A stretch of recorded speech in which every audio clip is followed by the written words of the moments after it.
Olá, você que acompanha aqui o canal, muito boa tarde ou boa noite, bom dia se você estiver assistindo em outros horários. Aqui agora é tarde, agora eu estou cerca de 3 horas da tarde, 15 horas, aqui em Belém do Pará, e por isso boa tarde. Mas de qualquer maneira, sintam-se cumprimentados ou cumprimentadas.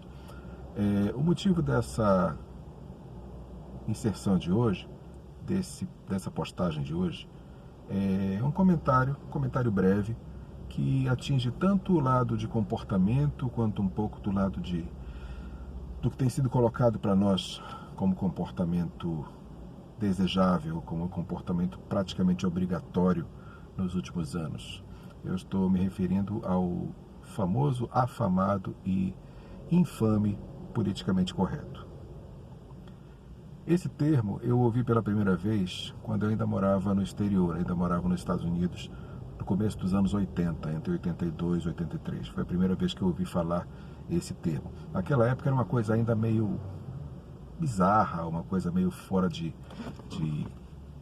da normalidade, né? Ninguém levava muito a sério esse negócio politicamente correto, de querer que as pessoas tivessem barreiras, tivessem ditames de como poderiam falar ou não falar, o que poderiam se referir ou não, que tipo de coisa poderiam dizer, que tipo de pessoa poderiam se referir ou abordar, e todo um leque de comportamentos e de expectativas e de ditames e de exigências que algumas pessoas, um grupo de pessoas estava fazendo sobre a população em geral. E nesse novo comportamento, pode-se dizer, uma nova expectativa de comportamento que veio do politicamente correto, foram colocadas amarras, foram colocados grilhões sobre o nosso comportamento, sobre a nossa natureza, sobre a nossa normalidade, sobre sobre o nosso eu, sobre a maneira de ser.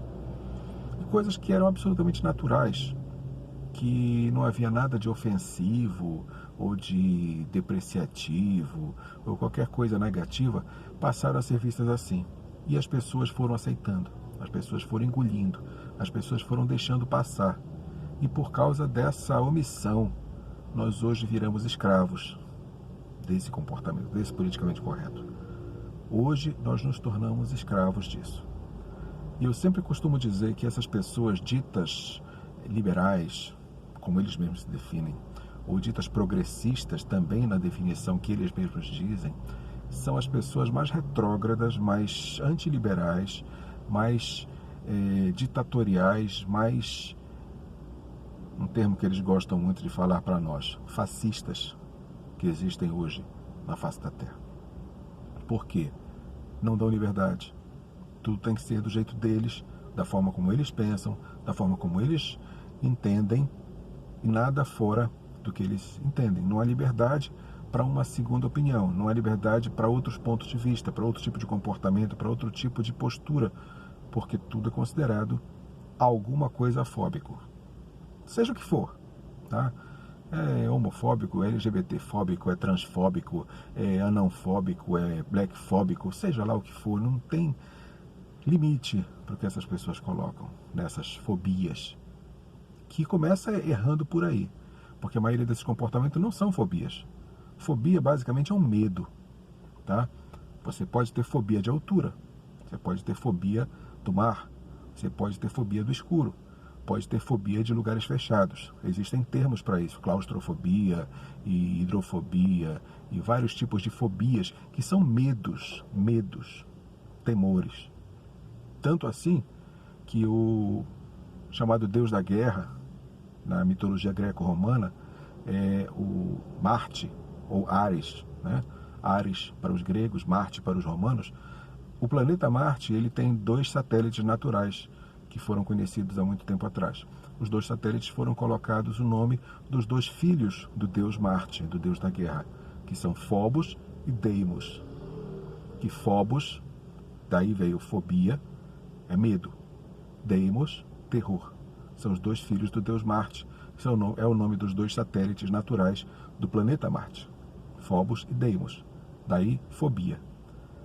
Eu não tenho medo de homossexual. Eu não tenho medo de transexual. Eu não tenho medo de negros. nem de altos, nem de baixos, nem de gordos, nem de magros, mas para tudo isso querem dizer que são fobias. A fobia que eu tenho é da ignorância. É da ignorância de quem fala sem saber o que está falando. Essa é uma fobia. Por quê? É uma fobia porque tem se tornado tão grande que tem nos oprimido. Tem oprimido as pessoas que estão agindo com consciência do que fazem. Eu sempre comparo essas pessoas, chame-as de esquerdistas, progressistas, liberais, pelo nome que quiser, mas eu sempre comparo a um chihuahua, a um cachorrinho pequeno e barulhento, muito barulhento. E a grande massa de pessoas, que a grande maioria, na verdade, pessoas conservadoras, pessoas pró-família, pessoas pró-capitalismo, pessoas pró-liberdade econômica, pessoas pró tudo aquilo que é natural, que é conservador, no termo estrito da coisa, que é tradicional, tudo aquilo, as pessoas que são a favor disso, é como se elas fossem um Rottweiler ou um dog alemão. Um animal grande, poderoso, forte e silencioso, que muitas vezes a gente não percebe nem que ele está ali. Se ele der a mordida, ela é poderosa. Se ele atacar, é com poder. Mas ele normalmente se quieta. E o pequenino chihuahua, que não consegue fazer praticamente nada, a mordida dele mal causa uma feridinha que sai uma gotinha de sangue, se for o caso. Mas ele faz muito barulho. Tanto barulho que ele parece, às vezes, ser maior do que o Rottweiler. E assim que é a relação entre essas pessoas, desses progressistas, e os conservadores, os tradicionalistas. É basicamente assim a semelhança de poder, de espaço na mídia, na mente das pessoas, na concepção das pessoas. Ou seja, a grande maioria é composta de pessoas conservadoras, pessoas que prezam a família, que prezam Deus, que prezam a moral, que prezam o caráter. Tanto é que essas mesmas pessoas elegeram nos Estados Unidos um presidente conservador, e no Brasil também. Que são pessoas que estiveram dormentes durante muito tempo e que de repente acordaram. Mas infelizmente, a gente vê que entre essas pessoas conservadoras, que a gente esperaria um comportamento assim mais contido, um comportamento de pessoas que pensam antes de fazer, que pensam antes de falar, que raciocinam antes de tomar atitudes ou dizer coisas ou fazer coisas, a gente vê que até mesmo entre essas pessoas a mentalidade esquerdista, revolucionária, liberal, nessa concepção do termo, tem atingido. Por que eu digo isso? Porque eu vejo pessoas que deveriam estar com esse tipo de pensamento e comportamento que se comportam de uma forma totalmente desnecessária, incompreensível, inexplicável. Exemplos. Semana passada eu postei um vídeo com um título que era um título meio armadilha, meio para atiçar a curiosidade da pessoa. Eu dizia nesse vídeo que Deus não existe. E no vídeo eu explicava o motivo desse título, dizendo que Deus não existe porque não é existência que limita Deus. Deus é muito maior do que a própria existência, porque Ele é. Ele é o alfa e o ômega, o princípio e o fim. É o Criador de todas as coisas. Aquele que criou e que nunca será destruído e nunca foi criado. Então Deus é muito maior do que a existência. Ele é simplesmente é. Ele é simplesmente aquele que é. Ele é simplesmente tudo. E muitas pessoas, até mesmo esses ditos direitistas e conservadores, vieram criticar, e algumas pessoas chegaram a colocar, inclusive, comentários tipo assim: não vou nem assistir, que deve ser uma grande besteira. Isso não me parece um comportamento de um conservador que tem um pouquinho mais de raciocínio, um pouquinho mais de inteligência, porque você criticar uma coisa que nem viu, o comportamento que existe muito hoje dessa geração educada nos moldes de Gramsci, Paulo Freire e por aí vai, tem muito disso. Leem a manchete de uma matéria e pela manchete acham que já sabem a matéria toda. A imprensa, a grande imprensa, a extrema imprensa tem usado muito disso.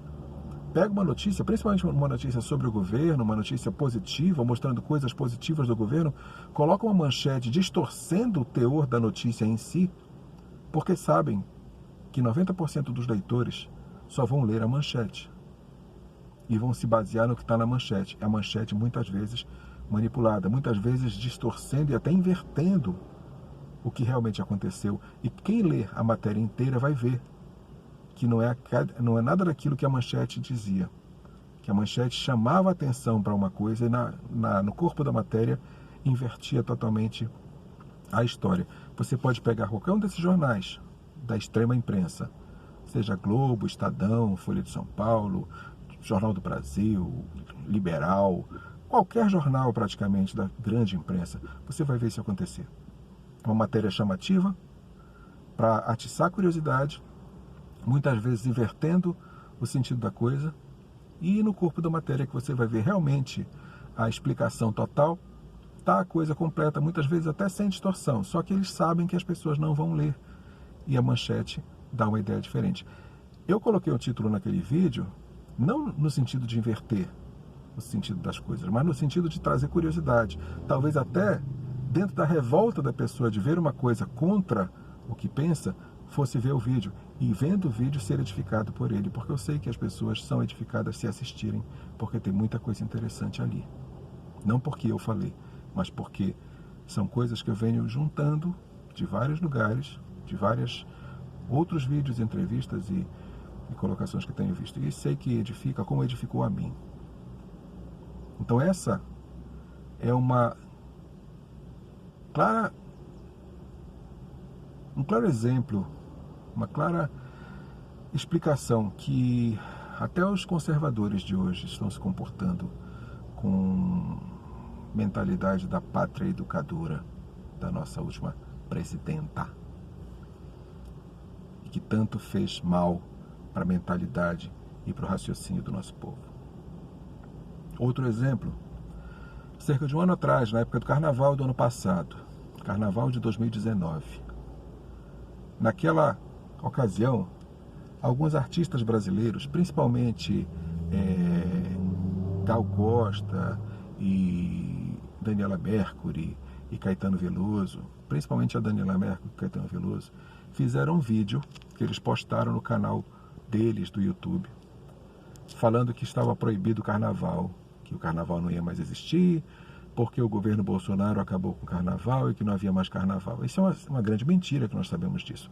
O que aconteceu, e que é uma coisa que eu acho plenamente justificável, correto e apoio totalmente, é não haver necessidade de apoiar financeiramente o carnaval.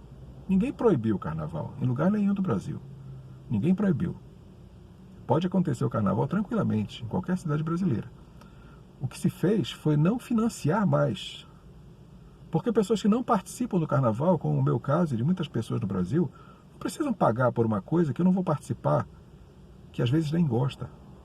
Por que eu vou financiar uma passeata gay se eu não sou gay? Para que eu vou financiar uma procissão católica se eu não sou católico? Ou até mesmo uma marcha evangélica se eu não fosse evangélico? Por que eu vou financiar o carnaval se eu não participo e às vezes nem gosto do carnaval? Não, por quê? Não há necessidade disso. Eu quero que o dinheiro dos impostos, meu dinheiro de impostos, vá para o que precisa. Para as estradas, para os hospitais, para as escolas, para as coisas realmente importantes para o povo. Para a saúde, para a educação, para a segurança. E não para esse tipo de coisa. Para esse tipo de coisa é financiamento privado, financiamento das empresas. Quem quer fazer, vai atrás de empresas, ou tira do próprio bolso, faz bingo, faz churrasco, faz rifa, o que for, e financia o seu evento, a sua festa. Não precisa entrar dinheiro público nisso. Como no Brasil foi tanto tempo o normal, o comum, entrar dinheiro público para financiar filmes, festas, eventos e tudo mais. Não sou contra que existam. Pelo contrário, acho que devem existir. Mas financiados por si mesmos. A indústria do cinema de Hollywood, por exemplo, nos Estados Unidos, pode ver os apoiadores, quando sai os créditos do filme no final. Procure ali financiamento público. Um ou outro tem, pouquíssimos tem. A grande maioria são empresas. Eu lembro quando saiu o filme ET, o Extraterrestre, em 1982, eu morava nos Estados Unidos na época, e eu vi na imprensa local a batalha que foi entre fabricantes de chocolate, principalmente M&M, a empresa Mars, que fabrica o chocolatinho M&M, aquele coloridinho, que é tão gostoso, e a Hershey, que é uma outra empresa de chocolate, que por sinal a fábrica principal ficava próximo da cidade onde eu morava lá. Eu morava na cidade de Lebanon, no estado da Pensilvânia, e a cidade de Hershey fica bem próxima de Lebanon. Eu várias vezes fui até Hershey, fui até o Hershey Park, que é um parque de diversões muito bom, que existe lá. E a empresa Hershey também concorreu com a Mars para a cena, famosa cena, onde o Elliot vai atraindo o ET jogando chocolatinho no quintal da casa dele. E as duas empresas competiram ferozmente para saber qual das duas seria a marca de chocolate que o Elliot jogaria para o ET. Você não acha que rolou uma grana muito grande da empresa Mars, que foi a vencedora, porque o chocolatinho que foi jogado foi o M&M? Você não acha que a Mars pagou uma bela fortuna para o Steven Spielberg? Com certeza. A Mars não é uma empresa pública, é uma empresa privada. E financiou um filme de sucesso, que foi um sucesso de bilheteria. Até hoje, quando repete, as pessoas assistem. E por que no Brasil tem que ser diferente? Porque no Brasil tem que ser tudo público, tem tudo financiamento público. Então, na época, quando saiu esse vídeo reclamando que o carnaval não existiria e tudo, um youtuber, um vlogger, bem conhecido até, bastante conhecido, que já teve o nome até mencionado pelo presidente uma vez, falou que nós devíamos todos entrar naquele vídeo para dar dislike. E eu fiz um simples comentário na postagem dele, dizendo que eu não achava que fosse o melhor a fazer, porque se você entra no vídeo, você está dando relevância àquele vídeo. O YouTube funciona assim. Quando você assiste o vídeo, quando você dá o like, quando você comenta, você está dando relevância, ou seja, o YouTube vai recomendar aquele vídeo para outras pessoas assistirem aquele vídeo. Ele vai ser mais visto, ele vai ter mais importância, mais relevância na plataforma YouTube. E eu comentei para ele, eu não acho que seja interessante, porque entrar lá, mesmo que seja para dar dislike, nós estamos dando relevância para uma coisa que poderia ter caído no esquecimento de cara. E nós estamos dando essa visualização, nós estamos dando esse pedestal, como fizemos recentemente agora com esse filmezinho ridículo do Porta de Trás, né, que passou nessa plataforma de streaming com aquela alusão ao nascimento de Jesus e a toda aquela coisa. Aquele filme da Netflix, ele poderia ter passado praticamente batido. Pouquíssima gente veria. Pouquíssima gente saberia que ele existiu. Mas nós conservadores, cristãos, demos um pedestal enorme, protestando, querendo tirar do ar, criando uma polêmica, e todo mundo ficou sabendo que o vídeo existia.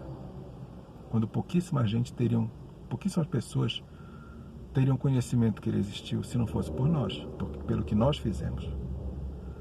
E foi esse comentário que eu fiz nesse vídeo ano passado, desse vlogger. E ele ficou tão revoltado. Começou a ofender, xingar para cima de mim de toda forma. E eu disse para ele, fiz um comentário, eu disse, olha, o teu comportamento está parecendo o comportamento de petista. Que a gente fala uma coisa e entende outra. Aí ele já veio me dizer que eu chamei para ele de petista. Olha só esse entendimento, olha essa compreensão curta, míope, tacanha. Você dizer que uma pessoa está se comportando como, não dizer que a pessoa é. Eu dizer que uma pessoa está se comportando como um urso porque abraça apertado, eu não estou chamando de urso. Ou que está se comportando como um palhaço porque faz gracinhas, eu não estou chamando de palhaço. É muito diferente, tem uma distância enorme entre uma coisa e outra. Mesmo assim ele ficou revoltado e veio me atacar dizendo, é porque tu tens um canalzinho, e porque o canal dele era muito grande, muito visto. Não tem nada a ver. Até porque no meu comentário eu não fiz nenhuma referência a eu ter um canal ou não, a eu ter um espaço onde eu falava alguma coisa ou não. Eu simplesmente falei uma coisa que eu achei coerente. Não dar vitrine, não dar um pedestal para uma coisa que poderia passar praticamente batida, com pouca gente sabendo que existia. E quando a gente faz esse tipo de coisa, tentando se opor, às vezes a gente joga holofotes em cima. Então, o que eu falo, o que eu quero tocar no assunto deste vídeo de agora é exatamente isso. A gente pensa que está no meio de pessoas que raciocinam, que pensam, que estão dispostas a encontrar soluções, saídas coerentes, responsáveis, inteligentes para as coisas. Mas, infelizmente, nós temos muito a aprender ainda. O Olavo de Carvalho, ele falou, desde antes da eleição do presidente, que a direita do Brasil ainda não estava madura. Que a esquerda, ela vem se preparando, vem trabalhando no Brasil desde os anos 20, no tempo que Luiz Carlos Prestes veio da Rússia, da União Soviética, então, para começar a implantar aqui a filosofia deles, marxista, leninista, comunista, socialista. Isso foi ainda nos anos 20, antes do Getúlio Vargas. E desde então eles têm trabalhado no nosso país, principalmente na educação, na imprensa, nas artes, já que eles viram que na força, nas armas, eles não teriam êxito. A direita só começou a acordar no Brasil já nos anos 2000. Basicamente 2011, 2013 para cá. Pouquíssimo tempo. Até essa época de 2010, 2011, era praticamente uma ofensa ser chamado de direitista. Quem já era maduro nessa época sabe disso. Era muito difícil você dizer que era direita naquele tempo. Era praticamente ofensivo você ser chamado de direita. Finalmente a direita, essas pessoas acordaram.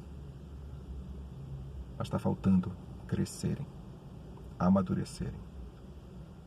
Porque o mimimi que está do outro lado também afeta a muitos que estão aqui desse lado. Infelizmente. Eu espero que isso mude, porque senão o despertar da direita no Brasil vai ser breve. Veja o que o Olavo fala sobre isso. Para variar, mais uma vez, Olavo tem razão. E nós temos muito a aprender com o que aquele velhinho, lá da Virgínia, fala para nós. Obrigado para você que assistiu até agora, com mais de 20 minutos de duração desse vídeo. Como sempre, eu não consigo que fiquem muito curtos. Mas, de qualquer forma, obrigado a você que assistiu até aqui. E eu vou ficar muito feliz com qualquer comentário que você fizer, principalmente comentário. Se quiser compartilhar, se quiser curtir, se quiser se inscrever no canal, muito bem, ótimo, vou ficar feliz também. Mas principalmente com o comentário que você puder fazer. Seja criticando, questionando, concordando ou discordando, elogiando ou criticando, mas participando sempre. Isso que é importante. É isso que eu gostaria de ver.